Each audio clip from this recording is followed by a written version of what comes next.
போதைப் பொருட்கள் குறித்தான விழிப்புணர்வு நீங்கள் தான் மக்களிடம் கொண்டு சேர்க்க வேண்டும் என கல்லூரி மாணவர்களிடம் உரை கோவை மாவட்ட ஆட்சியர். சர்வதேச போதைப் பொருள் ஒழிப்பு தினம் கடைபிடிக்கப்படுவதை முன்னிட்டு தமிழகம் முழுவதும் போதையில்லா தமிழ்நாடு 2025 விழிப்புணர்வு நிகழ்ச்சிகள் நடத்தப்பட்டு வருகின்றது. அதன் ஒரு பகுதியாக கோவை மாவட்டத்தில் மதுவிலக்கு மற்றும் ஆயத்த தீர்வை துறை மற்றும் பிஷப் அப்பாசாமி கல்லூரி சார்பில் கல்லூரி மாணவர்களின் விழிப்புணர்வு பேரணி நடைபெற்றது. ரேஸ்கோர்ஸ் பகுதியில் நடைபெற்ற இந்த பேரணியில் பிஷப் அப்பாசாமி கல்லூரி மாணவ மாணவிகள் 300க்கும் மேற்பட்டோர் கலந்து கொண்டு விழிப்புணர்வு பதாகைகளை ஏந்தி பேரணியாக மேற்கொண்டனர். இதனை மாவட்ட ஆட்சித்தலைவர் பவன்குமார் கொடி அசைத்து துவக்கி வைத்தார். முன்னதாக மாணவர்கள் மத்தியில் உரையாற்றிய மாவட்ட ஆட்சியர், முதலமைச்சரின் அறிவுறுத்தலின்படி போதைப் பொருள் ஒழிப்பு குறித்தான விழிப்புணர்வை மாணவர்கள் பொதுமக்கள் மத்தியில் கொண்டு சேர்க்கின்ற வகையில் தொடர்ந்து நடவடிக்கைகள் எடுக்கப்பட்டு வருவதாக தெரிவித்தார்.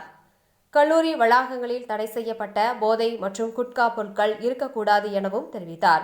மேலும் போதைப் பொருட்கள் குறித்தான தகவல்கள் ஏதேனும் வந்தால் உடனடியாக சம்பந்தப்பட்ட துறையை தொடர்பு கொண்டு எண்கள் கொடுக்கப்பட்டுள்ளதை எல்லாம் மாணவர்களாகிய நீங்கள் மக்களிடம் கொண்டு சேர்க்க வேண்டும் என கேட்டுக்கொண்டார்.